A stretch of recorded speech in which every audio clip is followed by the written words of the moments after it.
نحمده ونصلي على رسوله الكريم اما بعد فاعوذ بالله من الشيطان الرجيم بسم الله الرحمن الرحيم رب اشرح لي صدري ويسر لي امري واحلل عقدة من لساني يفقهوا قولي.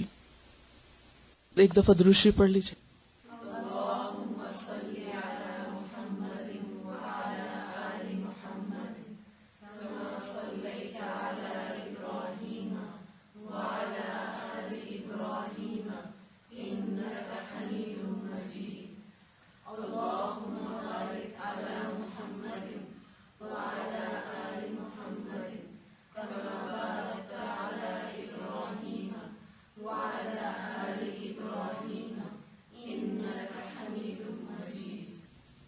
حسن اخلاق کی دعا پڑھیے.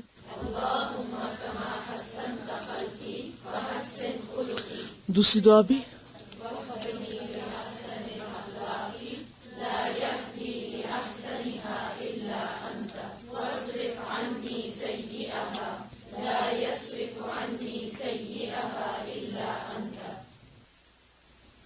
کل کیا پڑھا تھا ہم نے؟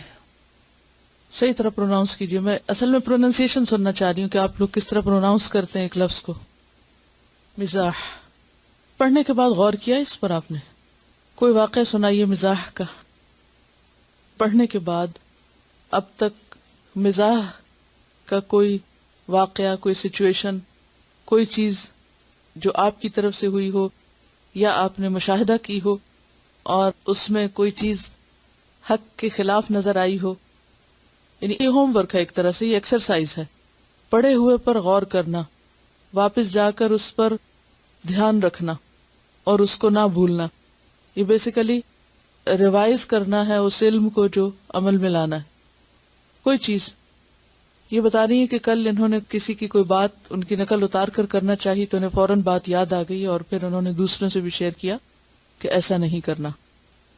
پچھلے ہفتے کے لیکچر میں جو اہم ترین بات قابل غور تھی وہ یہ ہے کہ نبی صلی اللہ علیہ وسلم کی جو اگزامپلز ہیں ہمارے سامنے مزاح کی اور خوش طبعی کی اور دل لگی کی، وہ ہمارے لیے بھی ایک اگزامپل ہے. اور بعض اوقات کھیل دل لگی میں ایک شخص دوسرے پہ پانی پھینک رہا ہے یا کوئی ایسی چیز پھینک رہا ہے، اس میں بچوں کو عام طور پہ دیکھا ہوگا آپ نے، کوئی بھی چیز ان کے ہاتھ میں تو ایک دوسرے پہ پھینکنے مارنے لگتے. تو ایز لانگ ایز کوئی چیز کسی کو ہرٹ نہ کرے، حد سے بڑی ہوئی نہ ہو، تو اس میں کوئی حرج نہیں ہے. دلیل کیا ہے اس کی؟ ایک دلیل تو یہ کہ آپ صلی اللہ علیہ وسلم اور حضرت عائشہ کے درمیان پانی کے چھینٹے کا تبادلہ ہوا تھا. یہ جو واٹر گیم ہوتی ہے اس کو اگر حد کے اندر رہ کے کیا جائے تو کوئی حرج نہیں ہے اس میں. دوسری دلیل، صحابہ کرام ایک دوسرے کی طرف خربوزے پھینکا کرتے تھے. یہ نہیں پتہ چلتا کٹے ہوئے تھے یا ثابت تھے، لیکن اس سے مجھے جو میرے امیجنیشن میں آیا وہ یہ کہ اگر بال کی شکل میں ایک دوسرے کی طرف پھینک رہے ہیں، اچھا میں پھینکتا ہوں تم پکڑ کے دیکھو، یہ نشانہ بعض اوقات ہم کرتے ہیں ایک دوسرے کی طرف پھینکنے کا. اور یہ بھی ہو سکتا ہے کہ اس کا چھلکا پھینکا ہو یا انیہا بطیخ کا لفظ آتا ہے، یہ تبادحون بطیخ، اور تبادح میں ایک دوسرے کی طرف مارنا یا پھینکنا، یہ بھی کھیلنے کی ایک قسم. دین کی جو روح ہے وہ نہیں ہے. یا تو ہم دین کے نام پہ بہت زیادہ سنجیدہ ہو جاتے ہیں یا پھر حد سے بڑھ جاتے ہیں دوسری طرف. تو دونوں کے بیچ میں رہنے کی ضرورت ہے. آج کا سبق پچھلے ہفتے کے سبق کا تتمہ ہے. تتمہ کا کیا معنی ہوتا ہے؟ تتمہ لکھیں گے کیسے؟ تا تا میم ہا، تمت کلمات ربک جیسے آتے ہیں نا. التبسم مسکراہٹ، اسمائل. اس کا مادہ ہے با سین میم. بسم یبسم بسمن، مسکرانا. باسم کہتے ہیں مسکرانے والے کو. بعض لوگ نام بھی رکھتے ہیں باسم، بہت خوبصورت نام ہے.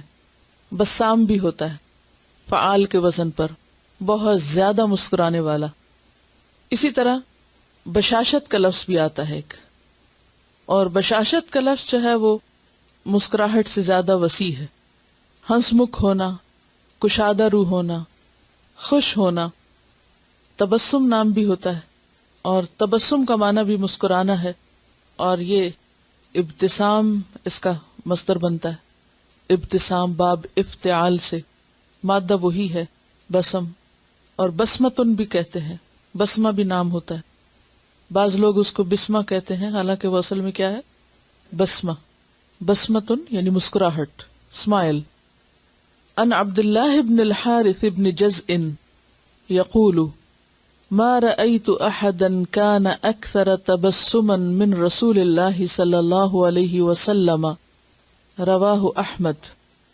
ان عبد اللہ بن الحارث، عبداللہ بن حارث ابن جزء یعنی ابن جزء نام کا حصہ ہے، ان سے روایت ہے، یقول وہ کہتے ہیں، ما رأیت نہیں میں نے دیکھا، احدن کسی ایک کو بھی، نو ون، کانا جو تھا، اکثر زیادہ یا اکثر، تبسمن مسکرانے میں، من رسول اللہ صلی اللہ علیہ وسلم رسول اللہ صلی اللہ علیہ وسلم سے. رواہ احمد، اس کو مسند احمد میں روایت کیا گیا یا امام احمد نے اپنی کتاب مسند میں اس کو روایت کیا ہے. سیدنا عبداللہ بن الحارث بن جزء رضی اللہ تعالی عنہ کہتے ہیں، میں نے رسول اللہ صلی اللہ علیہ وسلم سے زیادہ کسی کو مسکراتے ہوئے نہیں دیکھا. ایک دوسری حدیث سے پتہ چلتا ہے کہ آپ صلی اللہ علیہ وسلم سے بڑھ کر غم اور دکھ اور تکلیفیں کسی پر نہیں آئیں. تو اس سے کیا پتہ چلتا ہے کہ آپ کا مسکرانا کسی خاص خوش کن کیفیت کی وجہ سے نہیں ہوتا تھا، بلکہ آپ ہر حال میں مسکرایا کرتے تھے. وہ کیا چیز ہے جو انسان کو ہر حال میں مسکرانے پہ مجبور کرتی ہے یا ہر حال میں مسکرانا سکھا دیتی ہے؟ کیونکہ مسکرانا صرف ظاہری فعل نہیں ہے، صرف چہرے پر منہ کا کھولنا یا ہونٹوں کو تھوڑا پھیلا لینا ہی مسکرانا نہیں ہے، بلکہ مسکرانا دل کی کیفیت کا ایک عملی اظہار ہے. اگر انسان کا دل خوش نہ ہو تو انسان مسکرا نہیں سکتا. اور ایک مسکراہٹ وہ ہوتی ہے جو انسان تکلفاً اپنے اوپر طاری کرتا ہے، اور ایک وہ ہوتی ہے جو عادتاً ہوتی ہے. تو مسکراہٹ عادت کب بنتی ہے؟ جب انسان خوشی اور غم، دکھ اور تکلیف، اچھے اور برے، ہر حال میں مسکرانا جانے. اور ہر حال میں مسکرا کون سکتا ہے؟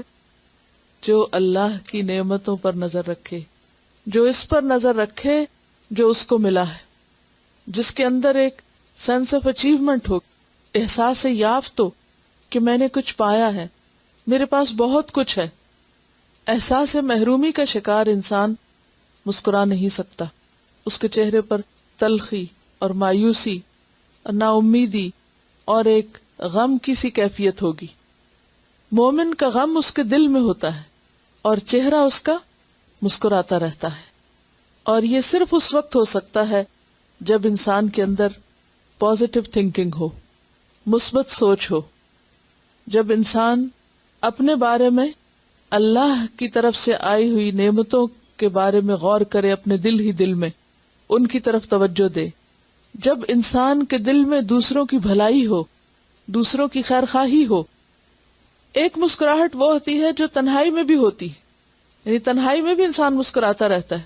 اور تنہائی میں مسکرانا کس کے لیے ہے؟ اللہ کے لیے، کہ اللہ مجھے دیکھ رہا ہے. اور یہ مسکرانے کی عادت کب بنتی ہے؟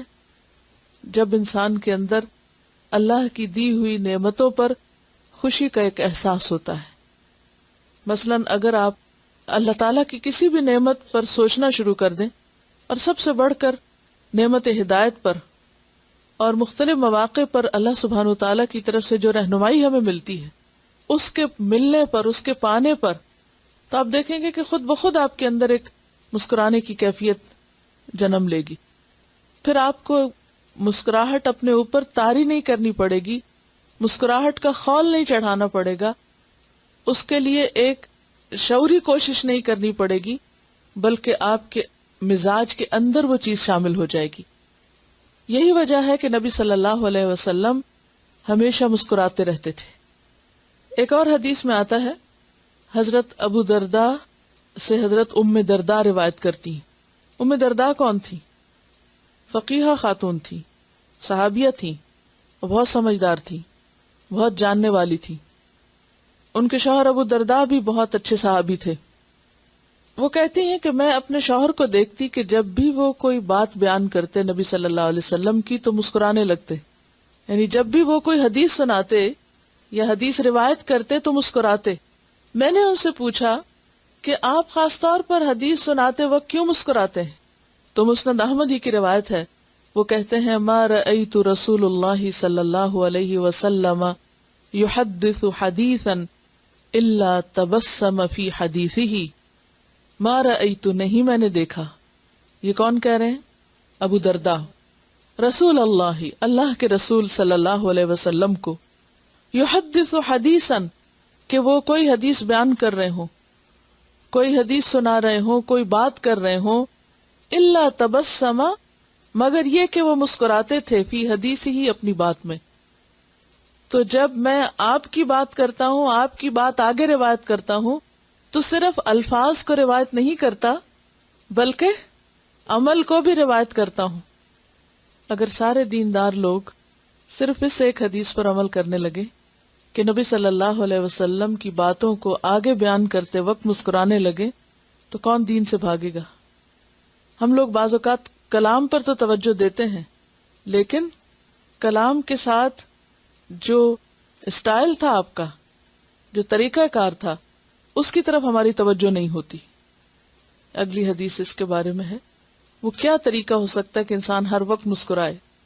میں نے آپ کو 2 باتیں بتائیں۔ نمبر 1، اللہ کی نعمتوں کو یاد کرنا، کتنا بھی غم ہو، دکھ ہو، پریشانی ہو، لیکن فوراً اپنے ذہن کو موڑ دیں کس کی طرف؟ جو پایا ہے، جو ملا ہے۔ جب یہ خیال آتا ہے انسان کو کہ میرے پاس یہ نہیں ہے، یہ نہیں ہے، ایسا نہیں ہے، ویسا نہیں، تو خود بخود دل میں، سوچ میں انسان کے اندر ایک تلخی آنے لگتی، اور پھر وہ تلخی چہرے سے نمایاں ہونے لگتی۔ لیکن جو ہی انسان اپنے آپ کو موڑ لے اس طرف کہ میرے پاس یہ بھی تو ہے، یہ بھی تو ہے، یہ بھی تو ہے، تو پھر کیا ہوگا؟ جب خیالات اچھے ہوں گے، سوچ اچھی ہوگی، تو خود بخود آپ مسکرانے لگیں گے۔ دوسری بات، نبی صلی اللہ علیہ وسلم کا طریقہ کہ سب سے زیادہ آپ مسکرانے والے تھے۔ جب اس سنت کو آپ یاد رکھیں، اس مثال کو آپ یاد رکھیں تو عمل میں مدد ملے گی۔ یعنی جب انسان کسی بھی گھٹن، کسی بھی تنگی تکلیف کا شکار ہو، اور خاص طور پر آپ دیکھیں کہ انسان کو طرح طرح کے خوف لاحق ہوتے ہیں، اور شیطان کا کام کیا ہے؟ انسان کو خوف زدہ کرنا، مایوسی پیدا کرنا، کہ دیکھو تمہارے پاس یہ نہیں تو تمہارا کیا بنے گا، تمہارے پاس وہ نہیں تو اب تمہارا کیا ہوگا۔ انسان سوچے کبھی کہ اتنے سال جو میں نے زندگی کے گزارے تو وہ بھی تو گزر ہی گئے نا، سب کچھ تو نہیں تھا، جتنا کچھ تھا اس کے ساتھ گزر گیا، آگے بھی اللہ رازق ہے، وہ رب ہے، انسان نہیں ہے، چیزیں نہیں ہیں، ہر آنے والا دن ایک نیا دن ہوتا ہے۔ آج اگر آپ کو کوئی امکانات کسی چیز کے نظر نہیں آ رہے تو ضروری نہیں کہ یہی دن ہمیشہ کے لیے طاری رہے گا۔ یہ اللہ کا کرم ہے کہ ہر سویر کی ایک شام ہو جاتی ہے اور ہر روز ایک نیا دن نکلتا ہے، اور کل یوم ہوا فی شأن، یعنی اللہ کے ہر فیصلے میں خیر ہے، اللہ کے ہر فیصلے میں ہمارے لیے بھلائی ہے۔ عن ابی ذر قال قال لی النبی صلی اللہ علیہ وسلم لا تحقرن من المعروف شیئا ولو ان تلقى اخاك بوجه طلق، رواہ مسلم کتاب البر والصلۃ۔ عن ابی ذر، ابو ذر رضی اللہ عنہ سے روایت ہے، قال کہا، قال لی النبی کہا مجھ سے نبی صلی اللہ علیہ وسلم نے، لا تحقرن نہ تم حقیر جانو، نون مشدد کیوں ہے؟ تاکید کے لیے، بالکل حقیر نہ سمجھو، من المعروف نیکی میں سے، شیئن کسی بھی چیز کو، نیکی کا کوئی کام حقیر نہ جانو، چھوٹا نہ سمجھو، ولو اور اگرچہ، ان یہ کہ، تلقا تم ملاقات کرو، اخا کا اپنے بھائی کو، بوجہن ساتھ چہرے کے، طلقن کشادہ کھلے۔ عن ابی ذر قال قال لی النبی صلی اللہ علیہ وسلم لا تحقرن من المعروف شیئا ولو ان تلقى اخاك بوجہ طلق، رواہ مسلم کتاب البر والصلہ۔ سیدنا ابو ذر رضی اللہ عنہ سے روایت ہے کہ رسول اللہ صلی اللہ علیہ وسلم نے مجھ سے فرمایا، یعنی خاص ابو ذر سے کہا، نیکی میں سے کسی چیز کو حقیر نہ سمجھو، اگرچہ تم اپنے بھائی سے کشادہ پیشانی سے ملو، کھلے چہرے کے ساتھ. اور کشادہ کا مطلب کیا ہوتا ہے؟ کھلا. اور کھلے کا مطلب کیا ہے؟ اگر آپ آنکھیں کھولے تو وہ انسان کے لیے خوف کا ذریعہ ہوتی. اسی طرح اگر آپ کانوں کو حرکت نہیں دے سکتے تو چہرے کو کھولنے کے لیے سب سے پہلے کیا کھولنا ہوتا ہے؟ منہ کھولنا ہوتا ہے. یعنی چہرہ تبھی کھلتا ہے جب منہ کھلتا ہے. جب منہ کھلتا ہے تو ساتھ ہی گال وغیرہ بھی اور باقی حصہ بھی پھیل جاتا ہے. تو مراد اس سے کیا ہے؟ مسکراتے ہوئے چہرے کے ساتھ. بوجہ طلق، کھلے چہرے سے یعنی مسکراتے ہوئے چہرے سے. اب دیکھیے کہ انسانوں کا باہم میل ملاپ، انٹریکشن، یہ ترقی کی بنیاد ہوتا ہے. کسی بھی معاملے میں آپ آگے بڑھنا چاہیں تو آپ کے لیے ضروری ہے کہ آپ لوگوں کے ساتھ ملیں جلیں، سوشلائز کریں. اگر آپ لوگوں سے ملنا جلنا چھوڑ دیں گے یا لوگوں کے ساتھ بات چیت نہیں کریں گے اور آپ بالکل آئسولیٹ ہو جائیں گے، تنہائی پسند ہو جائیں گے، لوگوں سے چھپنا شروع کر دیں گے، تو اس میں کوئی خیر نہیں، اس میں کوئی بھلائی نہیں. کیونکہ انسان تنہا زندگی بسر نہیں کر سکتا. آپ کو ہر صورت کسی نہ کسی طرح ضرور ملنا ہے، خواہ آپ کم لوگوں سے ملیں یا زیادہ لوگوں سے ملیں. مثلاً اگر آپ اپنے گھر میں ہیں تو کیا کریں گے؟ اگر آپ شادی شدہ ہیں، شوہر کے ساتھ آپ کا انٹریکشن ہوگا، بچے پیدا ہو گئے تو ان کے ساتھ انٹریکشن ہوگا، پھر اس کے بعد ایکسٹینڈڈ فیملی، باقی جو رشتہ دار وغیرہ اگر قریب ہیں تو ان سے میل ملاقات، اگر وہ قریب نہیں ہے تو جو بھی آپ کے ہمسائے ہیں، یا اور اگر آپ کہیں کام پر ہیں یا کہیں بھی، تو ضروری ہے کہ آپ انسانوں کے ساتھ میل جول قائم رکھیں. لیکن انسانوں کے ساتھ جو ہی انسان میل جول قائم رکھتا ہے تو اس میں کئی قسم کی مشکلات پیش آتی ہیں. یعنی یہ ہو نہیں سکتا کہ انسان کسی انسان کے ساتھ تعلق رکھے اور پھر اس کو اس سے کوئی دکھ پہنچے ہی نہ. یہ نہیں ہو سکتا. آپ یہ کبھی بھی نہیں کہہ سکتے کہ فلاں شخص سے مجھے کبھی کوئی دکھ نہیں پہنچا. جو جتنا قریب ہوتا ہے، جس سے آپ جتنا زیادہ ملتے ہیں، اس سے آپ کو اتنی ہی تکلیف زیادہ پہنچتی ہے. اب ایک طریقہ تو یہ ہے کہ آپ سب سے کاٹ کے الگ ہو جائیں، اور ایک یہ ہے کہ ملتے رہیں، دکھ اٹھاتے رہیں اور بھولتے رہیں، اور ان دکھوں کے اندر مسکراہٹ کا میٹھا گھولتے رہیں اور ان کو کم کرتے رہیں. تو انٹریکشن جو ہے یہ زندگی میں جہاں مشکل لاتا ہے وہاں خوبصورتی پیدا کرتا ہے، اور اس خوبصورتی میں پھر مسکراہٹ مزید خوبصورتی پیدا کرتی ہے. یعنی انسانوں کی جو ملاقات ہے، یہ جو میل ملاپ ہے، اس میں خوبصورتی کس سے آتی ہے؟ مسکراہٹ سے. اسی لیے آپ صلی اللہ علیہ وسلم نے ملاقات کا طریقہ بتایا. اب یہ ملاقات کوئی خاص، کوئی فارمل قسم کی ملاقات نہیں ہے کہ آپ کسی سے ٹائم لے کر خاص طور پر آپ ایک پرتکلف انداز میں کہیں ملاقات کرنے جا رہے ہیں اور اب آپ مل رہے ہیں اور آپ مصنوعی مسکراہٹیں ایکسچینج کر رہے ہیں. یہ مراد نہیں ہے. مثال کے طور پر آپ صبح سویرے اٹھتے ہیں، سب سے پہلے جس کی شکل دیکھتے ہیں، جو بھی ہے، اس کو دیکھ کر پہلا کام کیا کریں؟ مسکرائیں. آپ کا دن اچھا گزرے گا. اس کے بعد جس سے ملے، اس کے بعد جس سے ملے، جس کو بھی ملے مسکرائیں. کیا سوچ کے کہ اس نیکی کو حقیر نہ سمجھو، اس کو چھوٹا نہ جانو، کیونکہ یہ کئی نیکیوں کے دروازے کھول دے گی.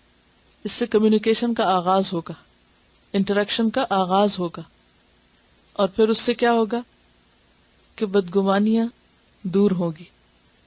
جب بدگمانیاں دور ہوں گی تو تعلقات میں اور بہتری آئے گی. تعلقات میں بہتری آئے گی، کمیونیکیشن بڑھے گی، تو اس کا فائدہ کیا ہوگا؟ بہت سے الجھے ہوئے مسائل حل کرنے کا موقع ملے گا.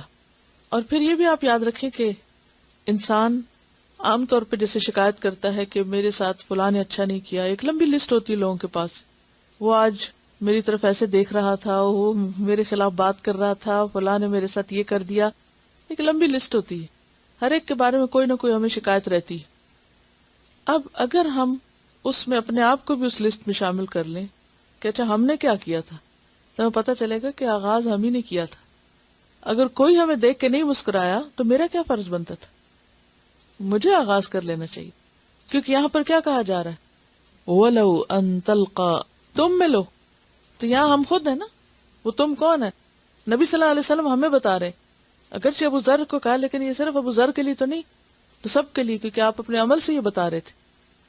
تو پھر اگر کوئی آغاز نہیں کرتا تو ہمیں آغاز کرنا ہے. جب ہماری طرف سے آغاز ہوگا تو کائنات کا ایک اصول ہے کہ دو اور لو، give and take, give and receive. جو دو گے وہی ملے گا، اس سے بھری نگاہیں ڈالو گے تو وہی ملے گا. مسکراتا ہوا چہرہ دکھاؤ گے تو ایک دفعہ نہیں، دو دفعہ نہیں، تین دفعہ نہیں، بالآخر تو کوئی مسکرائے گا. کیونکہ بعض لوگوں کو نہیں پتا کہ یہ سنت ہے اور یہ ثواب ہے، اور بعض لوگ بھولے رہتے ہیں، تو ہم اپنے عمل سے ان کو یاد کرائیں. پھر اسی طرح آپ دیکھیے کہ پودوں اور پہاڑوں کا فرق دیکھیے. درخت ساتھ ساتھ جو لگے ہوتے ہیں کیا آپس میں انٹریکٹ کرتے ہیں؟ کیسے؟ ہلتے جلتے رہتے ہیں. ہوا چلتی ہے تو کیا ہوتا ہے؟ کبھی ایک طرف جھوم جاتے ہیں، کبھی دوسری طرف جھوم جاتے ہیں، جیسے مسکرا رہے ہیں.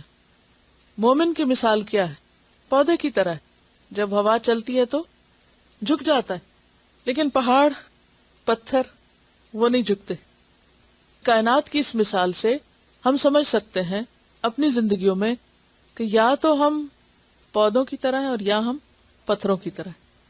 کچھ لوگ پتھروں کی طرح ہوتے ہیں، وہ نہ جھکتے ہیں، نہ بینڈ ہوتے ہیں، اور نہ ہی کسی کی طرف مائل ہوتے ہیں، وہ سیدھے کے سیدھے ہی اکڑے رہتے ہیں.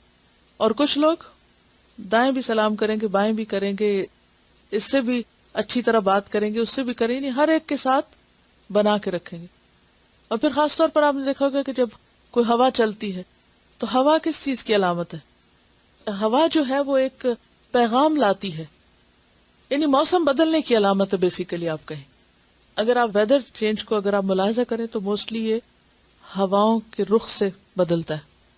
تو اس کو آپ سمبلائز کر سکتے ہیں موسم کے بدلنے سے، حالات کے بدلنے سے، ٹیمپریچر کے بدلنے سے، فضا کے تبدیل ہونے سے. تو ہر روز ایک جیسی فضا نہیں ہوتی، کبھی آپ بیمار ہوتے ہیں، کبھی کوئی ٹینشن بھی گھر میں ہوتی ہے، کبھی کوئی اور وجہ ہوتی ہے، یعنی بہت ساری چیزیں ہوتی ہیں. لیکن آپ نے دیکھا ہوگا کہ ہوا کسی بھی رخ کی چلے، گرمیوں میں آندھی چلے یا سردیوں میں سخت ٹھنڈی ہوا چلے، درخت دونوں ہواؤں میں کیا کرتے ہیں؟ ہلتے رہتے ہیں، انٹریکٹ کرتے رہتے ہیں. تو انٹریکشن جو ہے یہ ایک کائناتی یونیورسل کلچر ہے، اور جو چیز جتنا انٹریکٹ کرتی ہے اتنا ہی زیادہ خوبصورت ہوتی ہے. پھر آپ دیکھیے کہ پانی ہے، کبھی آپ سمندر کے کنارے گئے ہوں یا کبھی جھیل کے اوپر آپ کھڑے ہو کر دیکھیں کہ لہریں آ رہی ہیں، جا رہی ہیں، کس طرح ان کی انٹریکشن ہو رہی ہوتی ہے نا، کس قدر خوبصورتی اس میں ہوتی ہے. ایک حرکت بھی ہے اور ایک انٹریکشن بھی ہے اور ایک خوبصورتی ہے، اور باہم ایک دوسرے کے ساتھ ملنا جلنا ہے. لیکن وہیں پر اگر آپ کسی کنارے رکھے ہوئے ایک پتھر کو دیکھیں تو وہیں کا وہیں ہے، اس میں وہ خوبصورتی نہیں ہے جو اس حرکت کرتے ہوئے پانی میں ہے. تو یہ کائنات ہمیں سکھاتی ہے. بادلوں میں آپ دیکھیں بارش کب برستی، جب وہ اکٹھے ہوتے ہیں، ان کے اندر ایک ملاپ ہوتا ہے. قرآن مجید میں اس کی دلیل موجود ہے. کہاں سے؟ سورۃ نور میں. اس میں آتا ہے نا کہ اللہ سبحانہ تعالی بادلوں کو اٹھاتا ہے اور پھر ان کے درمیان ملاپ پیدا کرتا ہے. 43 آیت ہے. الم تر ان اللہ یزجی سحابا ثم یؤلف بینہ. بادل اٹھتے ہیں، پھر ان میں ملاپ ہوتا ہے، انٹریکشن ہوتا ہے. ثم یجعلہ رکاما، پھر ایک دوسرے کے اوپر تہیں لگ جاتی ہیں. فتر الودق، پھر تم دیکھتے ہو بارش کا قطرہ.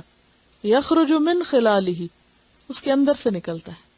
وَيُنَزِّلُ مِنَ السَّمَاءِ مِن جِبَالٍ فِيهَا مِن بَرَدٍ فَيُصِيبُ بِهِ مَن يَشَاءُ وَيَصْرِفُهُ عَن مَّن يَشَاءُ يَكَادُ سَنَا بَرْقِهِ يَذْهَبُ بِالْأَبْصَارِ يُقَلِّبُ اللَّهُ اللَّيْلَ وَالنَّهَارَ إِنَّ فِي ذَلِكَ لَعِبْرَةً لِأُولِي الْأَبْصَارِ. تو ہمیں کیا بننے کی ضرورت ہے؟ اُولِي الْأَبْصَارِ، آنکھوں والے، بصیرت والے، غور و فکر کرنے والے، اور ان ساری نشانیوں سے سبق سیکھنے والے، کہ یہ ہمیں کیا سکھاتی ہیں چیزیں. خیر کہاں سے پھوٹتی ہے، کہاں سے آتی ہے، کیسے آتی ہے. تنہا رہنے سے نہیں آتی. اگر ہوا تنہا رہے، پانی تنہا رہے، کیونکہ ہوا آتی ہے، پانی اٹھاتی اور اوپر جاتی، دونوں کا ملاپ ہوا نا، انٹریکشن ہوا، اوپر گئے، اوپر اور بادل پھر اکٹھے ہوئے، پھر ملاپ ہوا، پھر وہاں سے بارش برسی. کس قدر خیر ہے بارش کے اندر. تو اس میں انسانی ضرورت ہے کیا؟ باہم ملنا جلنا، اور باہم ملنے جلنے میں مشکلات ضرور ہوتی ہیں. اسی لیے وہ شخص جو دوسروں سے ملتا رہے اور ان کی تکلیفوں پہ صبر کرے وہ اس سے بہتر ہے جو الگ تھلگ رہے اور نہ کسی کی تکلیف دیکھے اور نہ ہی اس پر کوئی صبر کرے. ایک عام مشکل جو لوگوں میں پائی جاتی ہے وہ یہ ہے کہ جب وہ دین پڑھ لیتے ہیں، خاص طور پر دینداروں کی بہت بڑی مشکل ہے، پھر وہ ان لوگوں سے ملنا پسند نہیں کرتے یا ملنا ان کو بڑا مشکل لگتا ہے یا ناگوار لگتا ہے جو دین پر نہیں ہوتے. یا اگر کسی ایسی مجلس میں اکٹھے ہو بھی جائیں، مثلا کوئی شادی بیاہ ہے، کوئی پارٹی ہے کہیں پر کسی جگہ، تو پھر کیا ہوتا ہے؟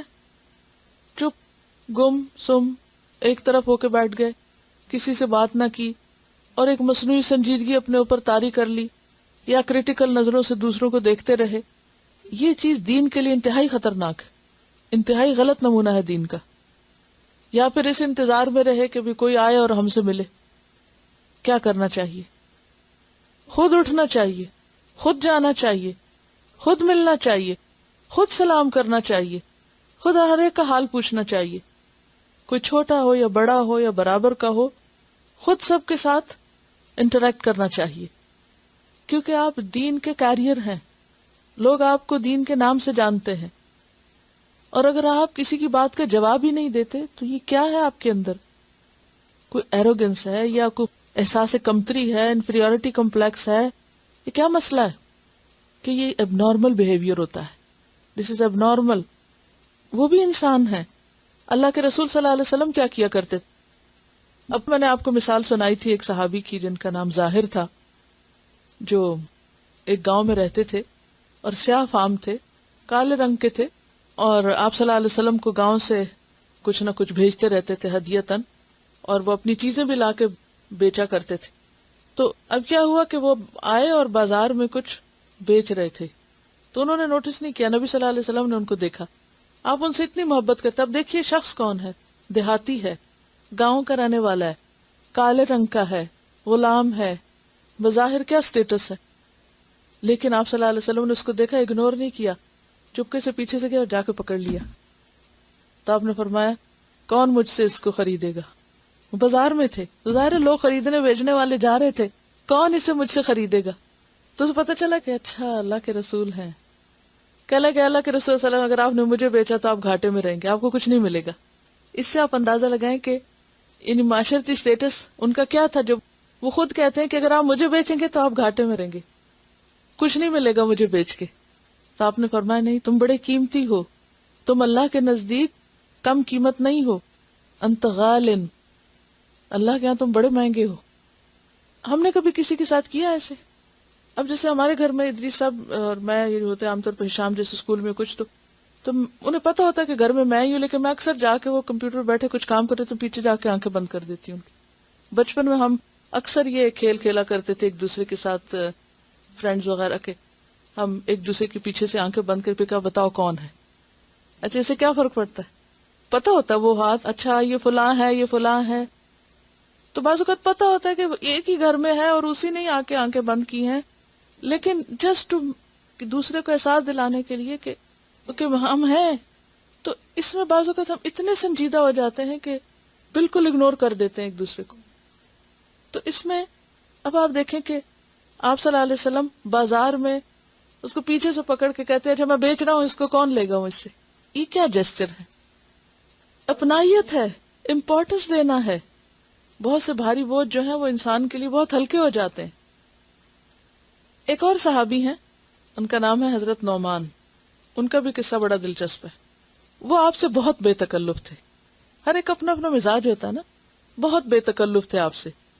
جب کوئی بازار میں نئی چیز آتی تو وہ چیز لا کر آپ کی خدمت میں بطور ہدیہ پیش کر دیتے، اور جب دکاندار پیسے مانگتا تو آپ کو ساتھ لے کے وہاں پہنچ جاتے اور عرض کرتے اللہ کے رسول فلاں چیز کی قیمت آپ ان کو دے دیں.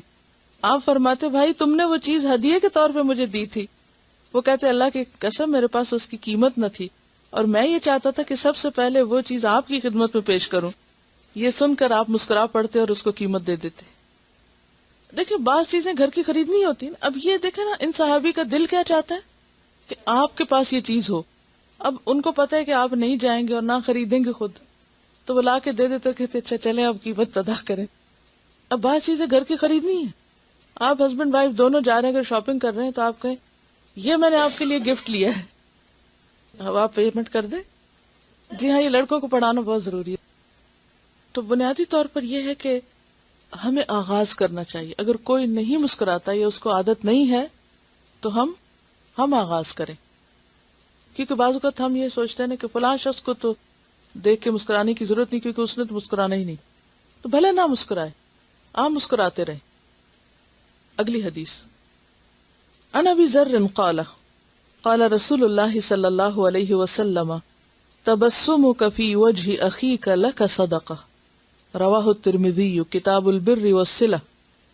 سیدنا ابو ذر رضی اللہ عنہ سے روایت ہے, کہتے ہیں کہ رسول اللہ صلی اللہ علیہ وسلم نے فرمایا تبسمک تمہارا مسکرانا, فی وجہ اخیک تمہارے بھائی کے چہرے میں, لکا تمہارے لیے صدقۃ صدقہ ہے.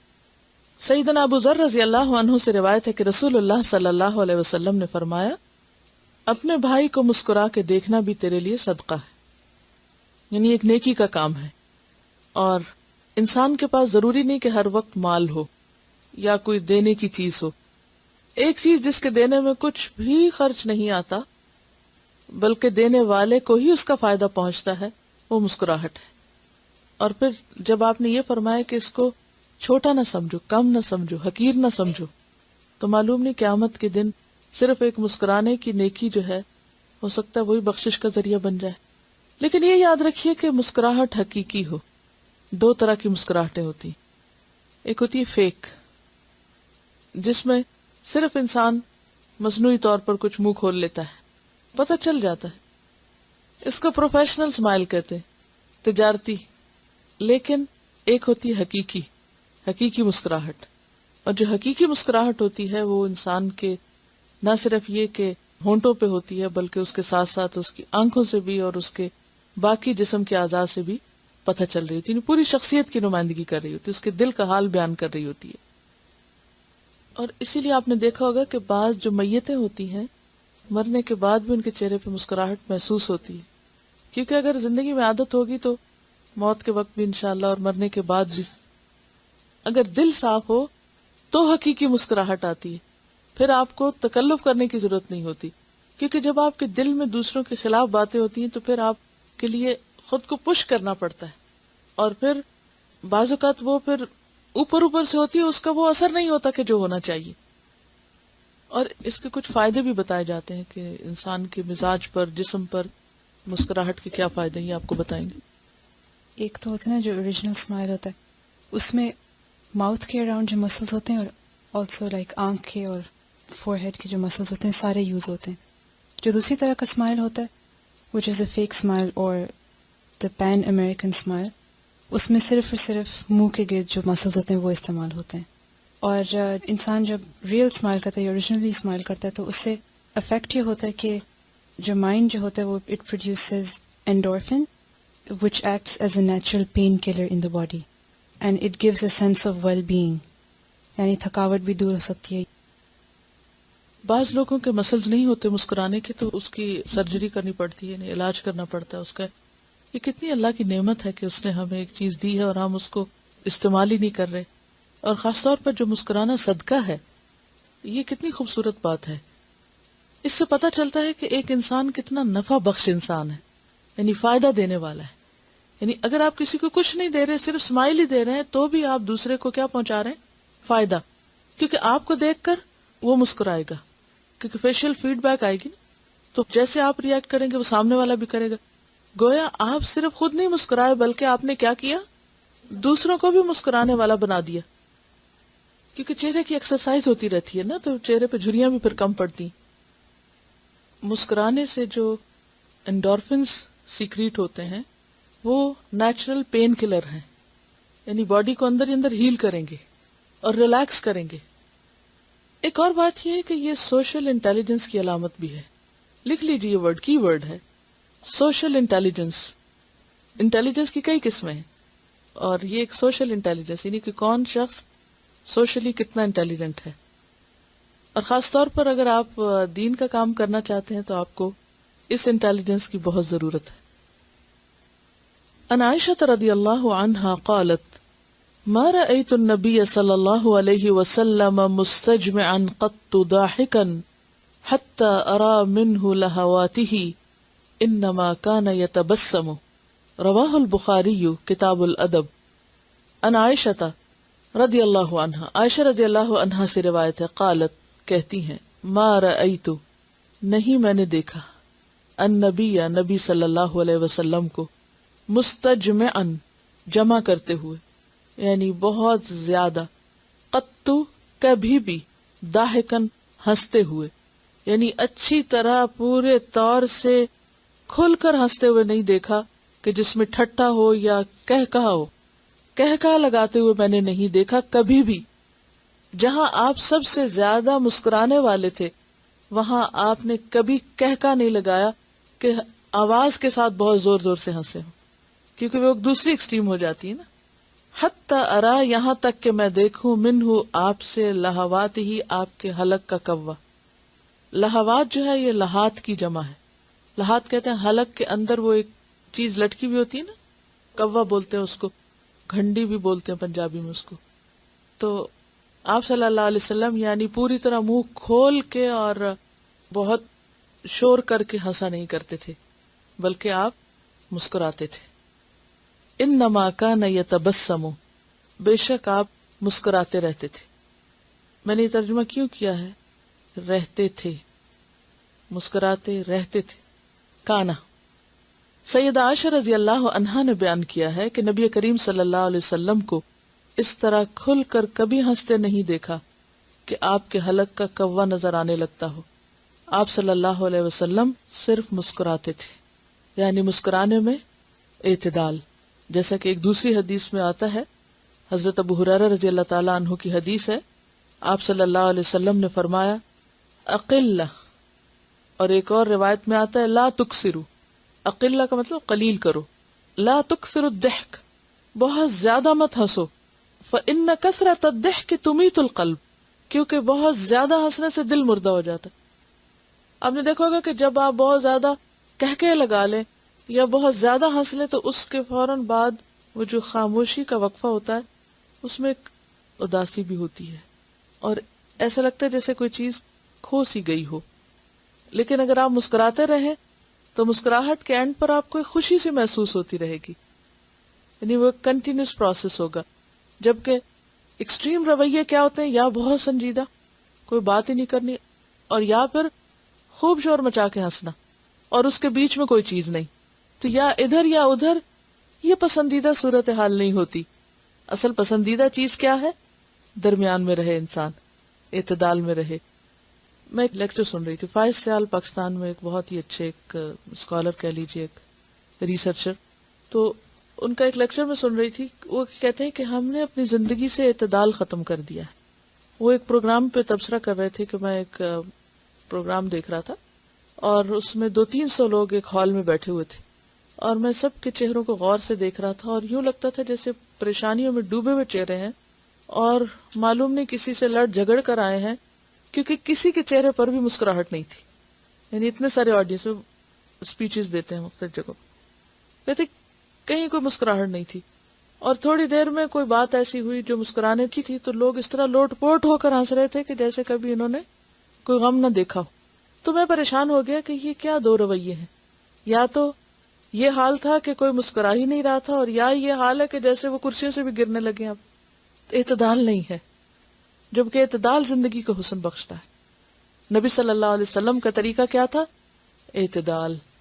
غم ہے تو بھی، خوشی ہے تو بھی، بہت زیادہ خوشی کی بات ہے تو بھی اپنے حد کے اندر، اور بہت غم کی بات ہے تو بھی حد کے اندر. کیونکہ ایسے رویے پر انسان کو ملامت نہیں ہوتی. گلٹ کب ہوتی ہے؟ جب آپ ہائپر ہو جاتے ہیں، غصے میں یا غم میں یا خوشی میں یا کسی بھی چیز میں بہت زیادہ کوئی چیز کر لیتے ہیں اور پھر اس کے بعد دوسرا اس کا ری ایکشن کیا ہوتا ہے؟ آپ کچھ بھی کرنے کے قابل نہیں رہتے. لیکن اگر آپ درمیانی رفتار سے چلتے رہیں تو چلتے رہیں گے. آپ نے دیکھا ہوگا اگر آپ ٹریڈ مل پہ جاتے ہو تو مثال کے طور پر اگر آپ شروع میں ہی ہائی سپیڈ پر شروع کر دیں تو کیا کریں گے؟ تھوڑی دیر میں اکتا جائیں گے، تھک جائیں گے اور بند کر دیں گے. لیکن اگر آپ تھوڑے سے شروع کریں سٹیپ بائی سٹیپ اور پھر بھی درمیان میں ہی رہیں تو آپ جتنی دیر چاہیں آپ اس پر واک کر سکتے ہیں. تو دیر تک کام کرنے کا نسخہ کیا ہے؟ اعتدال. ایک اور چیز جو کہ ہمیں نبی صلی اللہ علیہ وسلم کے اسوہ حسنہ میں ملتی ہے وہ ہے غیر معمولی حالات میں مسکرانا. مثلاً اگر کوئی شخص خاموش ہے، کوئی آپ کو کچھ نہیں کہہ رہا، آپ اس کو دیکھ کے مسکراتے ہیں. کیونکہ جیسے ایک صحابی کہتے ہیں کہ آپ صلی اللہ علیہ وسلم جب بھی میری طرف دیکھے تو ہمیشہ مسکرائے. کبھی ایسا نہیں ہوا کہ آپ نے میری طرف دیکھا اور آپ مسکرائے نہ ہو. اب آپ دیکھیے کہ اگر کوئی کچھ نہیں کہہ رہا، خاموش بیٹھا، آپ اس کو دیکھتے ہیں، آپ مسکرا پڑتے ہیں. آپ کے کسی دوستی یا تعلق ہے، آپ اسے دیکھ کے مسکرا پڑتے ہیں. لیکن اصل پتہ انسان کا اس وقت چلتا ہے کہ جب کوئی کسی کے ساتھ بدتمیزی کر رہا ہو، کسی پہ زیادتی کر رہا ہو اور وہ شخص اس وقت مسکرائے. یہ ہے اصل مسکرانا، کہ کسی کی زیادتی کے وقت مسکرانا.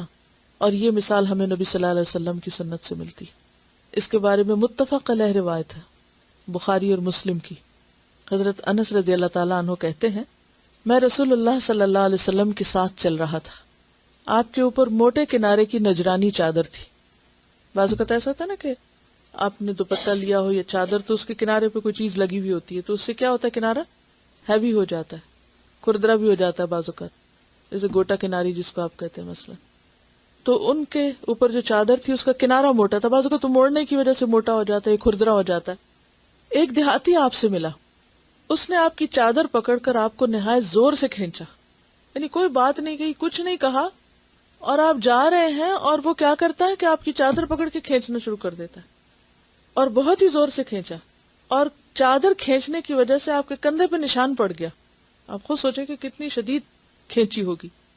اس کے بعد یعنی کھینچ کھچا کے اس کے بعد وہ کہنے لگا اے محمد صلی اللہ علیہ وسلم مجھے اس مال میں سے دینے کا حکم دیجئے، یعنی کسی کو کہیے کہ مجھے بھی دیجئے جو آپ کے پاس ہے. یعنی کوئی غنیمت کا ہوگا یا کہیں سے آیا ہوگا کچھ. آپ نے اس کی طرف دیکھا اور مسکرا دیے. آپ نے اس کی طرف دیکھا اور مسکرا دیے. پھر آپ نے اس کو مال دینے کا حکم دیا کہ اس کو دے دو، کچھ رکھیے اپنے آپ کو ایسی جگہ. کوئی آپ کو پش کر رہا ہو، بعض اوقات ایسا ہوتا ہے نا کوئی بھیڑ ہوتی ہے یا کوئی اور وجہ ہو جاتی کہ کوئی اجنبی شخص آپ کو دھکا دے بیٹھتا ہے یا کوئی اور اس سے گستاخی ہو جاتی، آپ پلٹ کے کیسے دیکھیں گے اس کو؟ بچے کرتے، بچے ماؤں کے ساتھ اکثر ایسے کرتے ہیں، کبھی ان کے بال کھینچتے ہیں، کبھی کپڑا کھینچتے ہیں، کبھی تو کیا کرتے ہیں پلٹ کے. اور پھر آپ دیکھیے کہ راستے میں جا رہے ہیں، آپ راستے میں جا رہے ہیں اور راستے میں صرف آپ ہی تھوڑی ہوں گے، اور بھی تو لوگ ہوں گے دیکھنے والے.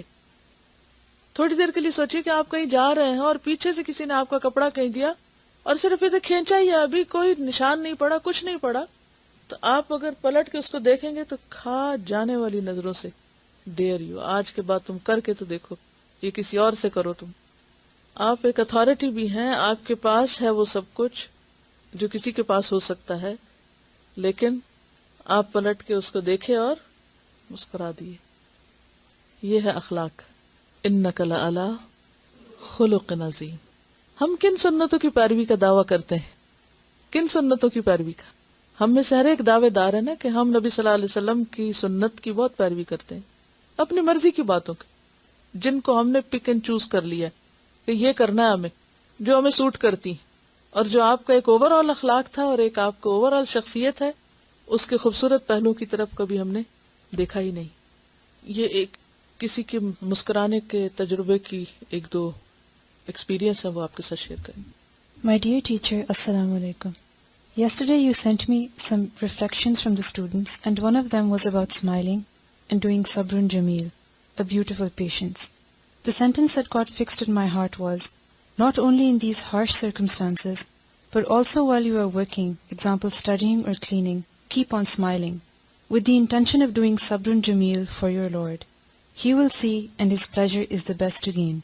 Alhamdulillah, I have been acting on it since yesterday, and by consciously trying to smile, I have made many discoveries. Whenever I remember to smile, I immediately looked back to see what I had been doing when I had not been smiling, and I found that I had been frowning or sulking. What? Me? Frowning? If someone else had pointed out that most of the time I have a worried or lost expression on my face, I would not have believed it, nor could I have corrected it. And then I asked myself, what had I been frowning at? At thoughts about failures and apprehensions? But the moment I smiled, the same things seemed to be better. It means that smiling consciously for the sake of Allah's pleasure will have numerous benefits. Number 1, when I will correct my expressions in solitude only for Allah, it will make me remember that Allah is watching me. Number 2, when this fact will be established that He is watching me, then the feeling of being alone will vanish. Number 3, if I am smiling at Allah with love, surely He will also be looking and smiling at me with love. Number 4, negative thoughts will go away and will be replaced with positive ideas and solutions. Number 5, this exercise of positive thinking and positive feeling will become my nature if I stick to it with consistency. Number 6, this positive energy will be radiated in my environment too, and my near ones will also feel comfortable with me. So will create less problems. Number 7, and if there is any problem, I will be able to smile even then, inshaAllah, because then Allah will give me hope and energy. So all those with burdened hearts can give themselves a treat right away and smile for the pleasure of Allah. کیا سیکھا؟ تنہائی میں بھی smile کرنا. اور اگر آپ یہ سوچ لیں کہ فرشتے کیمرے لے کے کھڑے ہیں، کیونکہ عام طور پر اگر ہم نہ بھی اسمائل کرتے ہوں تو کب اسمائل کرتے ہیں؟ جب ہمیں پتا ہوتا ہے کہ کوئی فوٹو کھینچ رہا ہے، وہ بھی کہتے ہیں کہ چیز کہو. نہ بھی اسمائل کر سکو تو چیز کہو، خود ہی اسمائل نظر آنے لگے گی. ہاں، اس وقت کیوں مسکراتے ہیں؟ وہ پتا ہوتا ہے کہ وہ تصویر خراب آئے گی اگر نہیں مسکرائے تو. امپریشن ڈالنے کے لیے، دوسروں پر ایک امپریشن بنانے کے لیے نا. کیونکہ انسان کی فطرت میں ہے مسکرانا، اس لیے بچہ بھی مسکراتا ہے پیدا ہونے کے بعد. یعنی اس کو کوئی سکھاتا نہیں ہے. آنکھیں بند ہوتی ہیں اور بچہ مسکرا رہا ہوتا ہے، اور سوتے ہوئے بھی مسکراتا ہے. فیٹس بھی اسمائل کرتا ہے. ریسرچز بتاتی ہیں کہ فیٹس بھی اسمائل کرتا ہے. تو یہ تو اللہ نے ہماری فطرت میں رکھ دیا ہے. یہ الگ بات ہے کہ ہم اپنی فطرت مسخ کر دیں. سوچ کے بدلنے سے بہت کچھ بدل جاتا. دین کا ایک ایسا نمونہ نہ پیش ہو کہ دین نے ان کو یہ سکھایا یا قرآن پڑھ کے ان کا حال یہ ہو گیا ہے، کیونکہ اس سے آپ نہیں بلکہ وہ قرآن یا وہ جو دین ہے وہ بدنام ہوگا.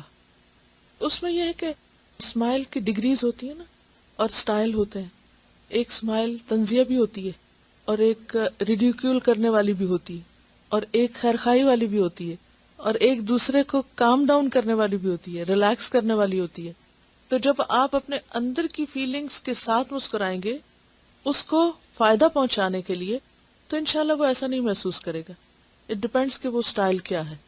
ایک چھوٹا سا اور بھی right up. Yesterday I had started on my program of conscious smiling, in which I tried to smile even when I didn't feel like it, and was being irritated by some trivial things. This was a part of my self-development plan to smooth out the patches of not very good behavior, especially with my sons, who test my patience to the limits at times. I found that acting on the sunnah of the Prophet ﷺ has a lot of benefits. Number 1, it puts your mind in the right perspective.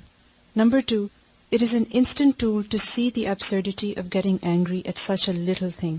Number 3, you instantly start feeling good even if you are alone and smile to yourself. Number 4, if there is someone receiving that smile, then the effects are multiplied. Number 5, you can teach others to keep a cool head by just a smile instead of a long lecture. Number 6, the best thing is that it's difficult to stay angry when you smile. Number 7, you cannot smile and scold at the same time. Number 8, even if you don't see any positive outcome, you feel good that you are trying to follow your beloved Rasul sallallahu alaihi wasallam, and you will get an ajr in the akhirah. The list is endless, and as I thought about it, I realized that no sunnah of our Prophet sallallahu alaihi wasallam is as simple as it appears on the surface. Each and every aspect is full of volumes of hikmat. That is what makes it so adorable. Lots of love and smiles. تو activity کیا ہے کہ ایک تو مسکرانے کی شعوری کوشش، اور اسی طرح ایک سٹیکی نوٹ کے اوپر کسی اور اینڈ پہ لکھ کے مسکرانا لگا دیں تاکہ ریمائنڈر ہو، کیونکہ ہم بھول جاتے ہیں نا. کسی ایک نوٹ پہ لکھ کے کسی دروازے پہ کسی جگہ پر جہاں آپ سمجھتے ہیں کہ آپ کو مسکرانے میں مشکل پیش آتی ہے وہاں لگا دیں. یعنی کہ اسمائل جو ہے وہ ایک خاموش ایکشن ہے نا. جسٹ خاموش، لیکن اس کے اندر کیا کچھ ہے، صرف ایک حکم. اور میں عام طور پر جب یہ لیکچر پریپیئر کرتی ہوں نا تو میں مختلف کتابیں دیکھتی ہوں. جیسے آج میں نے سیرت صحابہ پہ 3 کتابیں دیکھی، عربی میں ہیں. تو اس سے میں یہ دیکھتی ہوں کہ اچھا صحابہ کی زندگی کا کوئی واقعہ مل جائے کہ جس میں وہ ان کے مزاح یا اسمائل یا اور اس طرح کی چیزیں. تو اس ایک چیز کو دیکھتے ہوئے میں دیکھ رہی تھی کتنا کچھ، یعنی آج مجھے بہت شدت سے احساس ہوا کتنا کچھ ہے کرنے والا. میں تو صرف ایک چیز ڈھونڈ رہی ہوں اور پوری کتاب میں سے مجھے کوئی اتنی سی چیز ملتی ہے، لیکن اتنی ساری چیزیں ہیں جو ہمیں پتہ بھی نہیں ہے اور ہم کرتے بھی نہیں ہیں. تو صحابہ کرام کی زندگی جو ہے وہ ہمارے لیے ایک بہترین نمونہ ہے رسول اللہ صلی اللہ علیہ وسلم کے بعد، کیونکہ اہدنا الصراط المستقیم صراط الذین انعمت علیہم میں بھی آتے ہیں. پھر اولئک الذین ہداہم اللہ، یہ وہ لوگ ہیں جن کو اللہ نے ہدایت دی. رضی اللہ عنہم ورضوا عنہ. تو ان کی زندگی کی جو عملی مثالیں ہیں بہت ہی ہیلپ فل ہوتی. ایک اور کام جو آپ ہوم ورک کے طور پہ کریے وہ ہے سواری پہ مسکرانا. سوار ہو کے، یعنی ڈرائیونگ سیٹ پہ آپ بیٹھ گئے ہیں اس وقت مسکرا کے چلنا، یعنی سٹارٹ لیتے ہوئے مسکرانا. اور اس کے لیے بھی حدیث ہے. حدیث کیا ہے؟ حضرت علی رضی اللہ تعالیٰ عنہ کے پاس ایک دفعہ ایک سواری لائی گئی.